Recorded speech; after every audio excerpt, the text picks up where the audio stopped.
Hey, how's it going, people of the internet? This is Z Hut. This is just quick before we kick off this video. That I've been growing a number of things, like trying to work on content, creativity, stuff inside, outside YouTube, Instagram. Just trying to keep myself busy with all sorts of things. I know that at my point in my life, I really just want to explore different things. So I've been like kind of really trying to live life to the fullest. I am trying different things, doing all sorts of things. But this is going to be my main channel for like my main personal things. And then a lot of my gaming content, minus like what I think about how games are going, are going to be on a Z Huts gaming channel. But this video in particular is just about how I see a certain subject in gaming going. So I'm going to keep it in like the thoughts category and just make a video out of this. So what I want to do is thank everybody for tuning in, watching, liking, comment, subscribing. I want to be able to grow, get some revenue going, and then start doing giveaways to give back to the audience that is giving to me right now, because I know you guys haven't given a whole lot because I haven't had a whole bunch of subscribers, but in time as this builds, I will be open to doing things like that. But thank you guys very much. Enjoy the video, and I will keep you posted on future channels and different things that I've been working on in the near future. Let's go. Hey, how's it going, guys? It is your friend, and I am, you know my name, and I'm about to talk about Assassin's Creed's current situation and how it's kind of bittersweet. And then we have just my thoughts overall on Assassin's Creed Mirage and why I'm looking forward to it and why my expectations for the game are kind of so-and-so, but like my overall thoughts.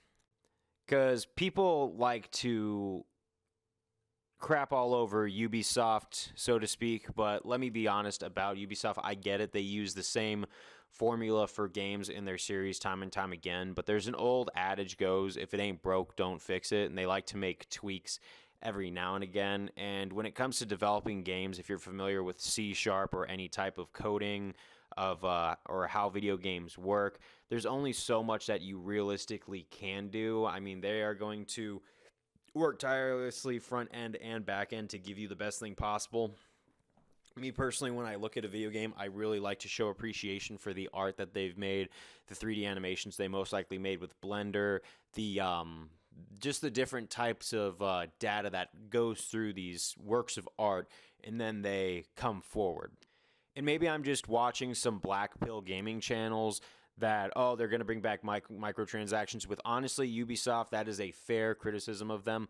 I am not a fan of microtransactions. In fact, I have noticed that I'm very incentivized to buy an XP boost if I get Odyssey or Valhalla, because the leveling system is so inconveniently slow that it takes the game a month to beat. That is not a joke. When I bought Assassin's Creed Odyssey, it took me a month to beat that game.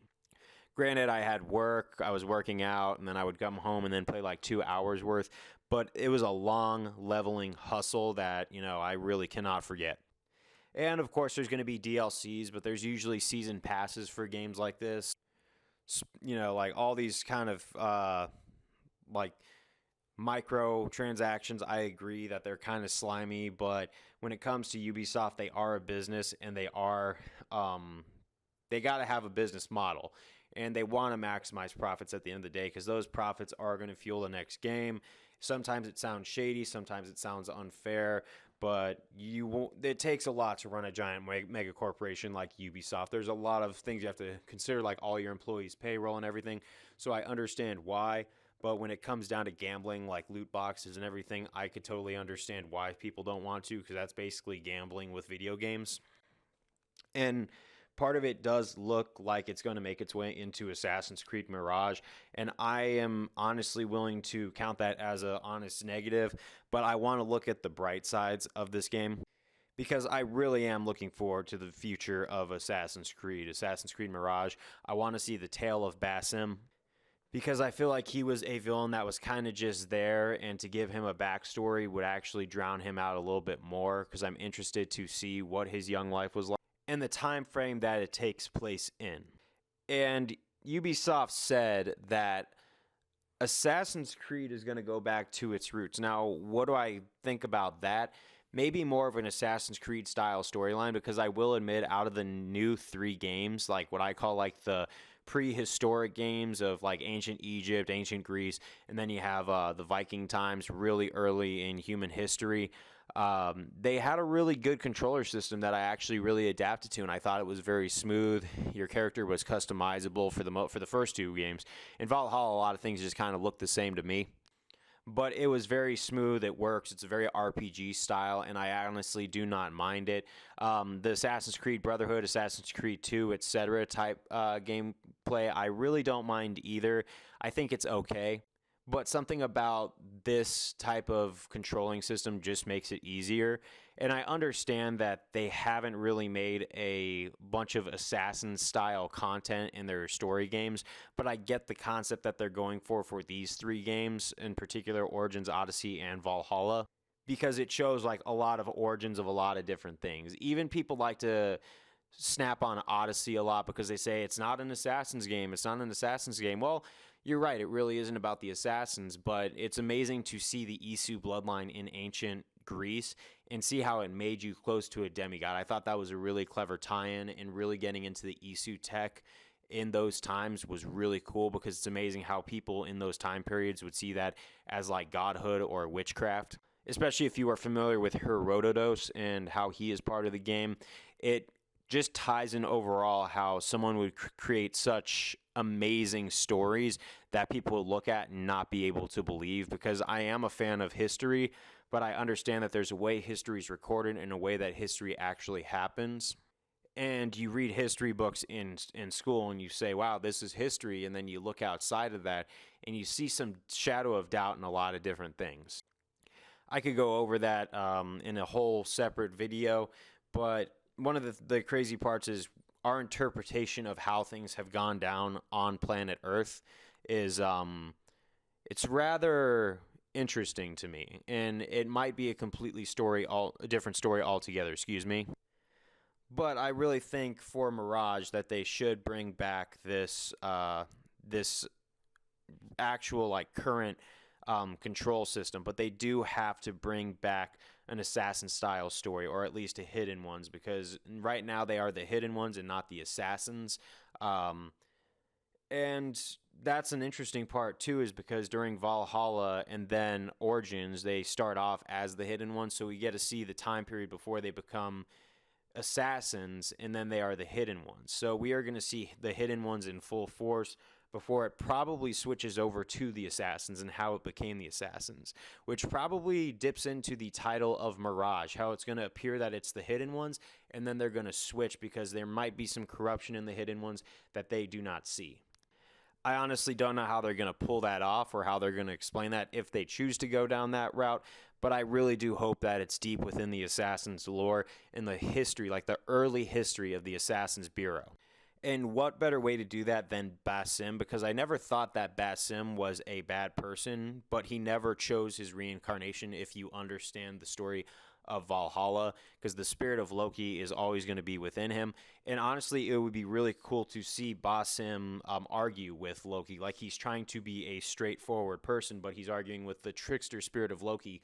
Kind of like in Valhalla, how Eivor is always arguing with Odin, and their personas are always clashing. So we might get a similar playoff through that with Basim and Loki, and seeing how those two personalities collapse. Because I see Basim becoming a thief because he is enticed by the trickster nature of the spirit of Loki, but he wants to be a good person. That would be a really interesting way to go about this story.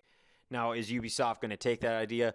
Probably not, but I'm just saying this is my hopes, because what I am doing with this game right now is the same thing I did with Saints Row when it was first announced, and I got a few months leading up to it, so I might make a couple more videos. I don't want to make these video game rambles the center of this channel, but whenever it comes down to like pop culture and how these companies are shaping their games around, I want it to be under my main channel, because these are like my actual honest deep down thoughts. But as we go down this road of how Mirage is going to go about, I want to see the gameplay when it first comes out, because I want to see if it's similar to Odyssey, Origins, Valhalla, or they're going back to the original controllers. I hope not, but I am looking forward to what they do with the story, so we'll see where this all goes. I just hope that it's not as buggy as Unity was, and I could go into a whole separate thing on why I just thought that Unity was a great story, but it was buggy. I just hope they finish this product on time, it comes out, it runs smoothly, and everything goes according to plan. because this has happened before, but Ubisoft delivers more often than I think they drop the ball. And I think I want to give them way more credit because their success rate outshines their failure rate at an enormous route. And it takes a lot to be able to bring out a universe like this. And Assassin's Creed, I get, has been under an identity crisis for a while where people are questioning it, but people say this about every video game franchise.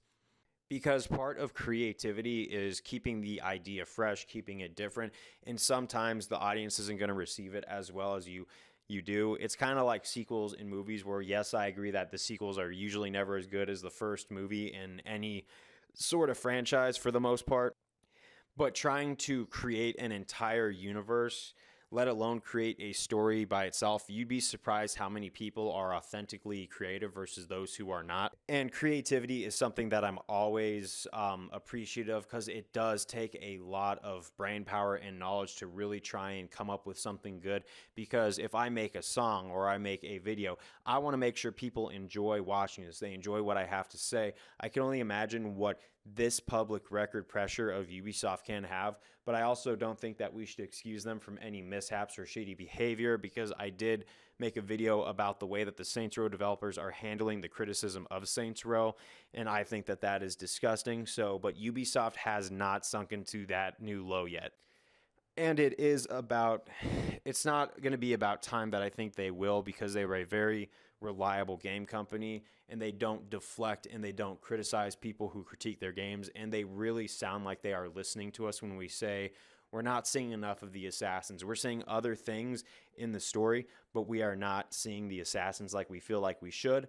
They're not arguing with us, but they are giving what they want. And in conclusion, I think Ubisoft, that this game is coming out so far as a thumbs up. If they continue to take the criticism with a grain of salt, work with it, give the fans what they're asking for, and give a good product, Assassin's Creed might have a bit of a bounce back. It's not going to be as good as it was when the first Assassin's Creed came out because this is my favorite video game franchise of all time. Single player wise, multiplayer, we could go on a whole nother tangent about that. But like I say, I think that they are actually probably going to exceed expectations on this one, and I'm putting it right here. When this game comes out in the future, I will make definitely a video on what I thought of the game, and I'm definitely going to do a playthrough for my gaming channel that I have. So to everybody who watches the video, I want to once again say thank you very much. I know we don't have a whole lot of information on this video game, but whenever there's a big bombshell, I will make a video about this because a lot of people want to know, especially the Assassin's Creed franchise and its fans, how is this going to play out and is this going to be worth buying? And I am definitely going to be picking up a copy because I want to be able to go thoroughly in review with this. And thank you guys very much once again for sticking with me on this adventure. Peace out. Have a great day. Like, comment, subscribe, and I'll see you next time. Bless.